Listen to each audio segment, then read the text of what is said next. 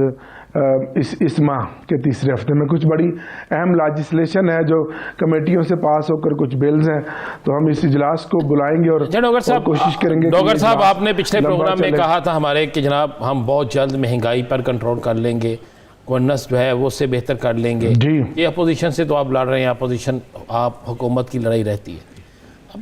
پچھلے دنوں عمران خان صاحب نے کہا، وزیر اعظم صاحب نے کہا کہ بیوروکریسی جو ہے وہ کسی اور کے ہاتھوں میں کھیل رہی ہے، وہ ہمیں تنگ کر رہی ہے. 2.5 سال ہو گئے ہیں، نہ گورننس آپ سے بہتر ہو سکی، نہ بیوروکریسی آپ کے کنٹرول میں ہے، نہ مہنگائی کو کنٹرول کر سکے. پیٹرولیم پہ جو رپورٹ آئی ہے وہ اس رپورٹ سے تو ظاہر ہوتا ہے کہ آپ کے اندر بیٹھے ہوئے لوگ جو ہیں وہ اس کے ذمہ دار ہیں. تو یہ کس طرح ٹھیک ہوگا؟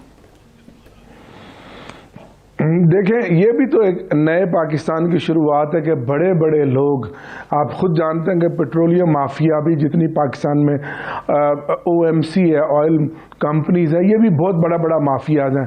ان کو ہاتھ تو ڈالا ہے کہ پیٹرول کی جب شارٹیج ہوئی اور اس کے اندر ان کمپنیوں نے میل ملاپ کر کے کس طرح سے اوگرا کو، پیٹرولیم ڈویژن کو، سب کو مینج کیا، اور کس طرح سے انہوں نے ایک مصنوعی قلت پیدا کی، اور کس طرح کئی 100 پیٹرول پمپ ہر کمپنی نے اپنے جعلی نام پہ بنائے ہوئے ہیں. اور یہ بتا دیں اس میں بھی تو آپ کے اپنے لوگوں پہ سوالیہ نشان اٹھے ہیں نا. پھر وہ بیچتے ہیں. تو نہیں، اگر اپنے لوگوں پر بھی سوالیہ نشان ہوتے ہیں تو اپنے لوگوں کو بھی جواب دہ ہونا ہے، اور جواب دہ ہونا پڑے گا. آج کی کیبنٹ میں بھی اس کے اوپر لمبی چوڑی بات ہوئی. تو یہ عمران خان کی حکومت ہے، ورنہ تو اس طرح کی بڑی بڑی انکوائریاں ماضی کی ان حکومتوں میں تو انڈر کارپیٹ چلی جاتی تھی، کوئی پتہ بھی نہیں چلتا تھا. وہ کہتے تھے جی مٹی پاؤ جی، چلو جو ہونا سی ہو گیا، آگے دیکھیں گے. عامر صاحب یہ مجھے بتا دیجیے گا، مجھے اس میں کوئی شک نہیں کہ وزیر اعظم عمران خان خلاف ہاتھ ڈالا، مہنگائی پہ بھی کنٹرول کر رہے ہیں. ڈاکٹر صاحب اس پہ کوئی شک نہیں کہ وزیر اعظم پاکستان عمران خان بہترین کام کی طرف توجہ دے رہے ہیں، کوشش کر رہے ہیں. مجھے یہ بتا دیں، مجھے کچھ 4 نام بتا دیں اس پیٹرولیم کے بحران پہ. ابھی آپ نے خود کہا کہ انہوں نے اوگرا کو اور منسٹری کو یا دیگر لوگوں کو مینج کیا. جنہوں نے مینج کیا، جو مینج ہوئے، 4 نام بتا دیں جن کے خلاف کارروائی ہوئی. کوئی 4 نام بتا دیں جن کے خلاف کارروائی. سر ابھی سٹارٹ ہوگا نا، آج ابھی سٹارٹ ہوگا. دیکھیں کل تو رپورٹ آئی ہے ایک انکوائری. نہیں سر، انکوائری رپورٹ میں جن پروب کر کے جن کو بھی ذمہ دار ٹھہرایا گیا ہے قانون کے مطابق، آج کیبنٹ میں وہ انکوائری رپورٹ پٹ ہوئی ہے، تو قانون کے مطابق صاحب کیا قانون کے مطابق پیٹرول کی قلت ہوئی تھی؟ کمپرومائز نہیں ہے. قانون کے مطابق پیٹرول کی قلت پیدا ہوئی تھی، لیکن کسی قانون کے تحت ہی ان قلت پیدا کرنے والوں کے خلاف کارروائی ہونی ہے نا. کب ہوگی؟ چلیں یہ بتا دیں کب تک ہوگی؟ سر یہ ہو رہی ہے 15 دن 20 دن 1 مہینہ. آپ کو خبر، آپ نے خود یہ بریک کیا. 15 دن 20 دن 1 مہینہ گرفتاریاں بھی ہوں گی، ان کے خلاف کارروائیاں بھی ہوں گی. سلام پیش کرتے ہیں حکومت کو کہ یہ پہلی حکومت ہے جو رپورٹ کو پبلک کرتی ہے، یہ پہلی حکومت ہے جو عناصر کی نشاندہی کرتی ہے. آٹے کا بحران، دیگر بحران، مہنگائی میں اضافہ، پیٹرولیم بحران اور دیگر چیزیں، ادویات پہ بھی ایشو لے لیں، اپنے ہی لوگ، گیس کے بھی لمبے بل آتے رہے. تو یہ ساری چیزیں عوام کو تو اس سے گزرنا پڑا ہے. 2.5 سال ہو گئے، 2.5 سال لگتا ہے عوام پھر اسی سے گزرتی رہے گی. کریڈٹ حکومت کا یہ ہے کہ پبلک ہو جاتی ہے رپورٹ. جی تو یہ بھی بہت بڑی، اور نہیں نہ صرف پبلک ہوتی ہے بلکہ اس پہ کارروائی بھی ہوتی ہے، اور کارروائی ہو رہی ہے. آپ ان قریب خود دیکھیں گے. آپ کا اپنا بڑا رول ہے, میڈیا کا اس میں بڑا کردار ہے کہ میڈیا نے جس طرح ان چیزوں کو فلیش کیا, فالو اپ کیا, تو اب کوئی بڑے سے بڑا مافیا بھی عمران خان کی حکومت میں بچ نہیں سکے گا, قانون سے نہیں بچ سکے گا. چلے امید کرتے ہیں, دعا کرتے ہیں کہ کوئی بڑا مافیا اس حکومت میں نہ بچ سکے. سے ہے آپ یہ دیکھیں کہ ایک ہفتے میں چینی کی قیمت کم ہوئی ہے, ٹماٹر آٹے کی قیمت کم ہوئی ہے, چیزیں کم, مہنگائی میں کمی واقع ہوئی ہے, لیکن پوری کوشش ہے کہ اس جن کو جو بے قابو ہے بوتل سے نکلا اس کو کنٹرول کرے. چلے پوری طرح امید کرتے ہیں, دعا کرتے ہیں کہ وہ مہنگائی کا جو جن ہے وہ بوتل میں واپس دوبارہ بند کیا جا سکے, اور اس کے ساتھ ساتھ اقدامات جو وفاقی حکومت کرنا چاہ رہی ہے اور پنجاب حکومت کرنا چاہ رہی ہے وہ ہو سکے. بہت شکریہ ملک عامر ڈوگر صاحب اس حوالے سے اپنا وقت دینے کے لیے. ناظرین دیگر ایشوز پر بات کریں گے ایک شارٹ بریک کے بعد. اسٹے ود اس.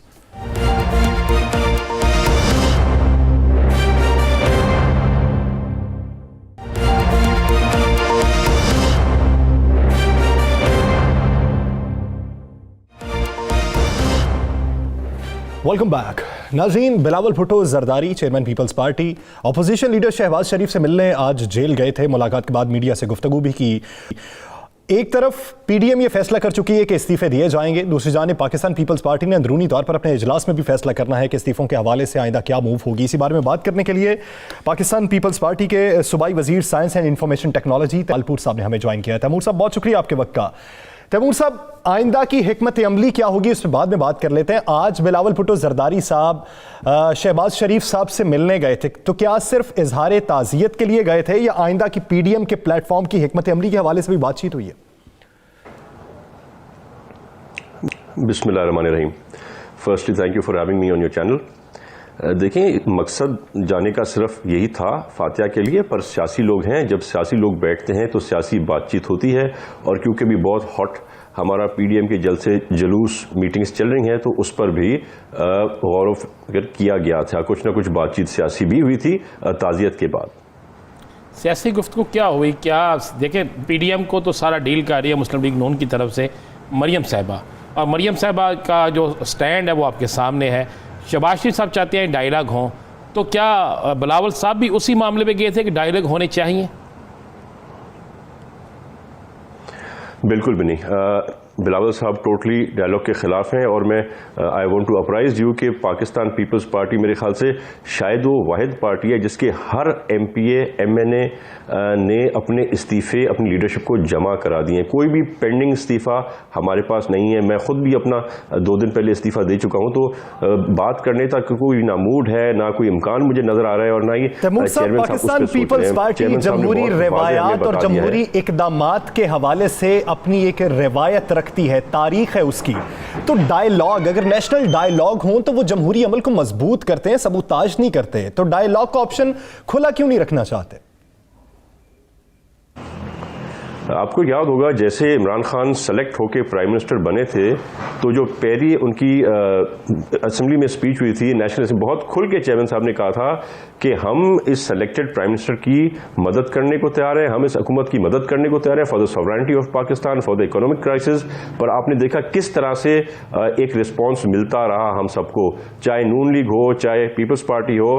ہم چاہتے تھے کہ یہ 5 سال پورے ہوں, حالانکہ ہمیں پتا تھا کہ وہ سلیکٹڈ ہیں, پر جس طرح سے حالات ہوئے, جو آج حالات ہیں بہت خراب ہیں. ہماری اکنامک پوزیشن کبھی ڈیکیڈز میں اتنی سیویئرلی ڈیمیج نہیں ہوئی. کبھی پہلے پاکستان کرپشن کے 120 نمبر پہ نہیں تھا. نواز شریف کے ٹائم پہ بھی ایمنسٹی انٹرنیشنل ہمیں 170 نمبر پہ رکھا ہوا تھا. تو جب آپ یہ حالات دیکھتے ہیں, جب ہمیں کوئی رستہ نظر نہیں آتا بہتری کا, جس ملک میں لائف سیونگ ڈرگز کو 250% قیمتیں بڑھا دی جائیں اسٹوپڈ ریزنز دے کے, جہاں پر آپ کی اپنی حکومت جو ہے شوگر کرائسس کو خراب کرے, آپ کی اپنی مافیا بیٹھی ہو, ویٹ مافیا آپ کی بیٹھی ہو, تو ہمیں اب اور کوئی رستہ نظر نہیں آتا. پر ہم ڈیموکریٹک رستہ ہی لانا چاہتے ہیں.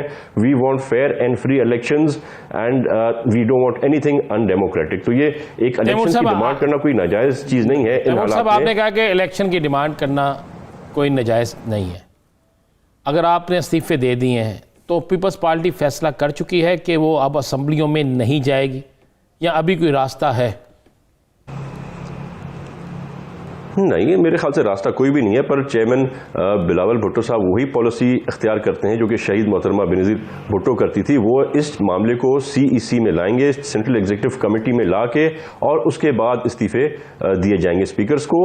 اور یہ کوئی صرف پاکستان پیپلز پارٹی کا اپنا نہیں ہوگا، یہ تو ایک جوائنٹ وینچر ہے ہمارا، جس میں ہم مولانا صاحب، نون لیگ اور باقی ہماری 11 جماعتیں ایک ساتھ فیصلہ ہوگا، استعفے ایک ساتھ دیں گے. تیمور صاحب، کیا آپ سندھ حکومت چھوڑنے کے لیے تیار ہیں؟ بالکل ہم سندھ حکومت چھوڑنے کے لیے تیار ہیں، کیونکہ ہمیں پتہ ہے کہ اگر فیئر اینڈ فری الیکشن ہوتا ہے تو پاکستان پیپلز پارٹی ایک بار پھر پہلے سے بھی زیادہ ووٹ لے کے سندھ میں آئے گی. جس طرح سے ہم دیکھ رہے ہیں پچھلے تینوں الیکشن میں، ہر الیکشن میں ہمیں بہت زیادہ ایکسٹرا سیٹس ملی ہیں، اور اس بار تو میں سمجھتا ہوں کہ شاید پورا سندھ ہی پیپلز پارٹی کے پاس ہی ہوگا. اس لیے ہمیں الیکشن سے شہباز شریف صاحب نیشنل ڈائیلاگ کا آپشن کھلا رکھنا چاہتے ہیں. ان کی تجویز یہ ہے کہ نیشنل ڈائیلاگ ہوں. آج بلاول بھٹو زرداری صاحب جا کے ملے ہیں، تو کیا بلاول بھٹو زرداری صاحب نے ان کو اس آپشن سے پیچھے ہٹنے پہ اور دوسرا راستہ اپنانے پہ مائل کیا؟ آئی ایم کوائٹ شیور کہ چیئرمین صاحب کے ساتھ ایک ہی پیج پہ شہباز شریف صاحب آگے ہوں گے. جب چیئرمین صاحب نے اپنی دلیل سامنے رکھی ہوگی تو آئی ایم شیور، ویسے بھی شہباز شریف صاحب کا بھی کہنا یہی تھا کہ وہ اپنی رائے دے سکتے ہیں، پر ہوگا وہی جو PDM کا ایک جوائنٹ فیصلہ ہوگا. تو آئی ایم شیور استعفوں کی آپشن ہی رہے گی اور ڈائیلاگ کی آپشن نہیں آئے گی. نہ نون لیگ سے آگے آئے گی میرے خیال سے، اور نہ پیپلز پارٹی نے تیمور صاحب آپ کو یقین ہے کہ کلیئر کر دیا تھا کہ ہم ڈائیلاگ میں بالکل انٹرسٹڈ نہیں ہیں. بلاول بھٹو زرداری صاحب کے ساتھ شہباز شریف صاحب ایک پیج پہ آگے ہوں گے، وہ اپنے بھائی کے ساتھ ایک پیج پہ نہیں؟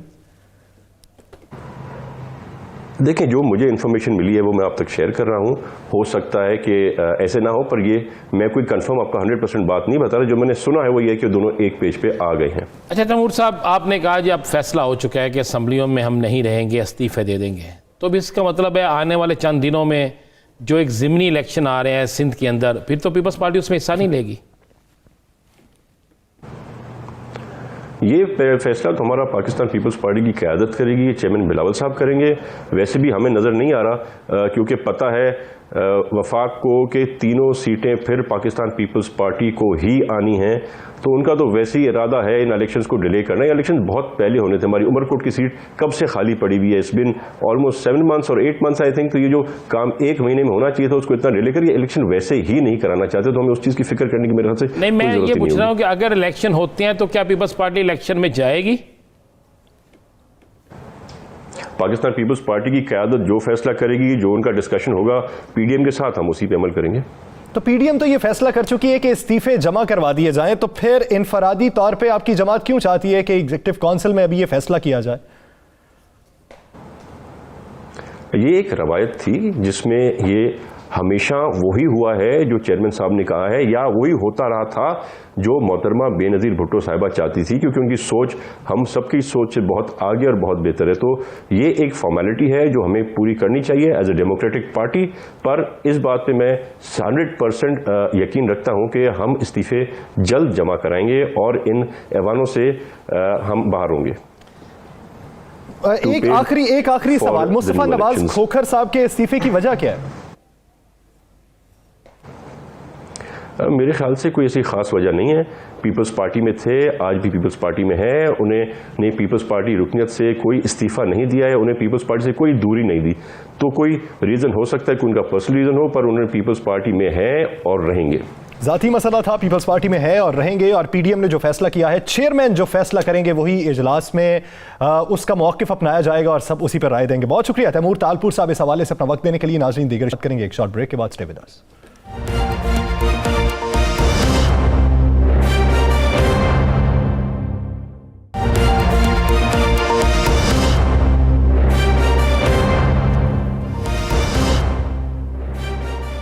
Welcome back. ناظرین، بھارت کی بات کریں گے. تازہ ترین صورتحال یہ ہے کہ دہلی کے اندر اور دہلی کی سرحدوں پر بھارتی کسانوں کا جو احتجاج ہے وہ آج 20ویں روز میں داخل ہو چکا ہے. ریاستی دہشت گردی بھی ان پر آزمائی جا رہی ہے، ان کو پانی کی سپلائی بھی بند کر دی گئی ہے، اور کسان رہنما یہ کہتے ہیں کہ بیماری سے مر جائیں گے لیکن اپنے حقوق کی آواز بلند کرنے سے باز نہیں آئیں گے. بھارتی فوج کو کہا گیا کہ ان پر زور آزمایا جائے، بھارتی فوج نے انکار کر دیا. اب RSS کے غنڈے جو ہیں ان کو مختلف اشکال اور روپ میں ان پر تشدد کے لیے آزمایا جائے گا. ناظرین، بھارتی فوج اور بھارتی پولیس کو RSS کے غنڈے اس وقت اپنا یرغمال بنا کر ان کی وردیاں پہن رہے ہیں، اور ایک ہی سوال جو آپ کے سامنے تھا وہ آپ دیکھ چکے ہیں۔ رانا صاحب، ایسی صورتحال میں کہ جب آپ جبری تشدد کے لیے بھی آمادہ ہوں، آپ کے دارالحکومت میں احتجاج چل رہا ہو اور اس احتجاج پہ آپ فوج بھی آزمانا چاہیں تو وہ جواب دے دے، تو ایسی صورتحال میں حکومت کو کیا ڈوب مرنا نہیں چاہیے؟ بالکل ڈوب مرنا چاہیے، اور ہو یہ رہا ہے اس وقت کہ ہم نے ویڈیو کا ایک حصہ دکھایا، دوسرے حصہ بھی جب ہم دکھائیں گے تو نظر آ جائے گا یہ شخص جو ہے یہ ایک ڈی آئی جی کی وردی میں ہے، یہ جو پولیس والا ہے، اور یہ ڈی آئی جی کی وردی میں ہے، اور اس کی آپ فوٹیج دیکھتے جائیں آپ کو نظر آئے گا کہ یہ شخص جو ہے یہ پولیس کا افسر نہیں ہے، بلکہ یہ آر ایس ایس کا ایک غنڈہ ہے اور باقاعدہ عہدے دار ہے۔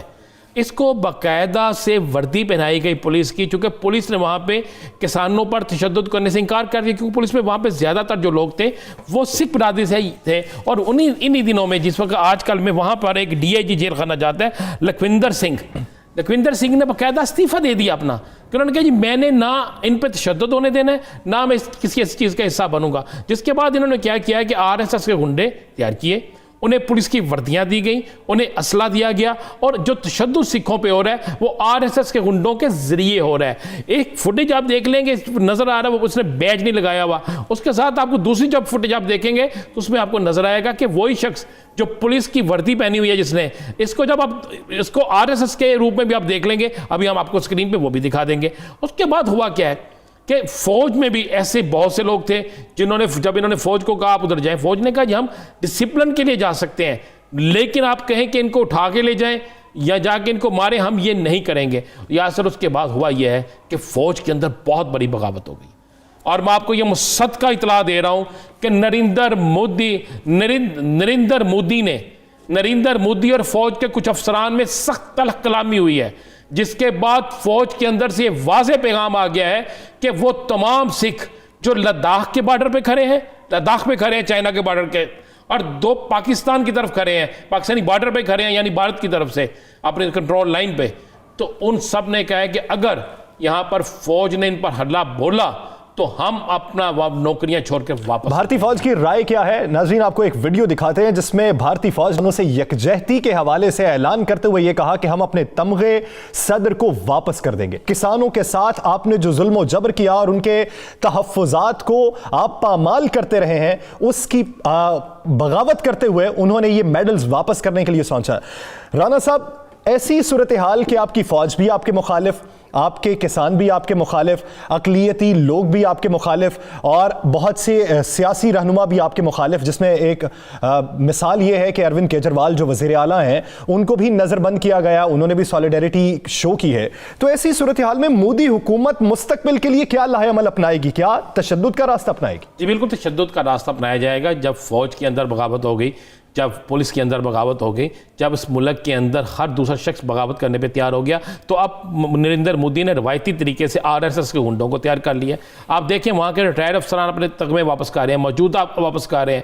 فوج تشدد کرنے کے لیے جو سکھ ہیں وہ تیار نہیں ہے، عیسائی تیار نہیں ہے، مسلمان تیار نہیں ہے۔ تو اب انہوں نے یہ کیا ہے کہ آر ایس ایس کے گنڈے جو ہیں انہیں اسپیشل ٹریننگ دے کے وردیاں پہنا دی گئی ہیں، اب وہ ماریں گے انہیں، اور بہت سے گنڈوں کو سکھوں کی پگڑیاں پہنا دی گئی ہیں تاکہ یہ شو کیا جا سکے کہ وہ سکھ ہیں، سکھ فوجی یا سکھ جو پولیس والے ہیں وہی ان پہ تشدد کر رہے ہیں۔ یہ باقاعدہ یہ سارا کچھ چل رہا ہے۔ اور تو اور یہاں پہ اس طرح آپ کو ایک اور چیز بتا دیں کہ یہ باقاعدہ 13,000، یہ میں تعداد بتا رہا ہوں چیلنج سے، 13,000 سکھ جو ہیں، بھارتی سکھ فوجی جو ہیں، 13,000 بھارتی سکھ فوجیوں نے یاسر استعفیٰ دے دیا ہے، نوکریاں چھوڑ دی ہیں اپنے۔ انہوں نے کہا ہم کورٹ مارچ کریں، ہمارا جو مرضی کریں، ہم کسی صورت میں اب اس فوج میں کام نہیں کریں گے، کیونکہ اپیل کی گئی تھی سکھوں کی طرف سے، کسانوں کی طرف سے، کہ جو ہمارے بھارتی سکھ کھڑے ہیں بارڈرز پہ گولی کھاتے ہیں وہ چھوڑ کر آ جائیں، کیونکہ سکھوں کے ساتھ ظلم ہو رہا ہے۔ 13,000 دنیا کا یہ پہلا ملک ہے جہاں سے 13,000 سکھوں کی یکجہتی تو دیکھنے میں آ رہی ہے، جہاں پہ برطانیہ میں اور امریکہ میں اور جرمنی میں بھارتی کونسل خانے کے سامنے احتجاج کیا جا رہا ہے۔ رانا صاحب، ایک ہمارے تاثر یہ ہے کہ کسان پڑھے لکھے نہیں ہوتے، انہیں سیاست کا علم نہیں ہوتا، سیاست کو بالائے طاق رکھ کے معاشی اصولوں پہ وہ بات کرتے ہیں، روزمرہ کی معاشی پابندیوں پہ، جو لڑائی جھگڑے ہیں اس پہ بات کرتے ہیں۔ لیکن آپ یہ دیکھیے کہ وہ کس نہج پہ پہنچے ہوئے ہیں، ان کا دماغ کتنا چلتا ہے، کتنے سیاسی طور پہ باشعور ہیں وہ۔ دیکھیں انڈیا کا کسان بڑا باشعور ہے اور اس نے جو باتیں کی ہیں وہ بالکل حقائق پر مبنی کی ہیں. بات ہے کسان واقعی باشعور ہوتا ہے, یہ غلط سوچتی کہ کسان باشعور نہیں ہے. بھارت کے کسان نے ثابت کر دیا باشعور ہے, پاکستان کا کسان بھی باشعور ہے. معاملہ بڑا سیدھا سا یاسر, بھارت ٹوٹ رہا ہے, بالکل بھارت ٹوٹ رہا ہے. آپ سوچیں کہ ایک بھارت میں رہنے والا کسان جس نے اپنی زندگی بھارت کے لیے وقف کر دی, جس کا اوڑھنا بچھوڑنا بھارت ہے, جس کی سب کچھ بھارت ہے, آج وہ کیوں وہاں پہ تنگ ہے؟ آج کیوں اپنی حکومت کے خلاف ایسا کہہ رہا ہے؟ آج وہ کیوں مودی کو ہٹلر کہہ رہا ہے؟ اپنے وزیر اعظم کو ہٹلر کیوں کہہ رہا ہے؟ اس لیے کہ اسے نظر آ گیا ہے کہ وہاں پر ہندو برادری کے علاوہ, وہ بھی ایک ہندو برادری جو اونچے درجے کے ہیں, اس کے علاوہ کسی کی وہاں پہ نہ جان محفوظ ہے, نہ مال محفوظ ہے, نہ وہ محفوظ ہے, نہ اس کی اولاد محفوظ ہے. تو اس لیے اب مسلمانوں کے پاس سکھ بھی کھڑے ہو گئے ہیں, ہٹے بھی کھڑے ہو گئے ہیں, بہت سے اور کھڑے ہوں گے وہاں پہ. اور آپ دیکھیں گے ہر شخص انڈیا کے اندر جو ہے اب کسان سے لے کر عام آدمی باشعور ہو چکا ہے اور اب بھارت ٹوٹ رہا ہے. اپنے حقوق کے لیے آواز بلند کی جا رہی ہے اور وفاقی حکومت جو مودی سرکار ہے اس کو اس وقت ببانگ دہل کہا جا رہا ہے کہ اپنے حقوق کی آواز ہم بلند کرتے رہیں گے, بے شک ہمیں موت کے گھاٹ اتار دیا جائے. ناظرین, دی لاسٹ آور سے مجھے صاحب کو دیجیے اجازت. اللہ نگہبان.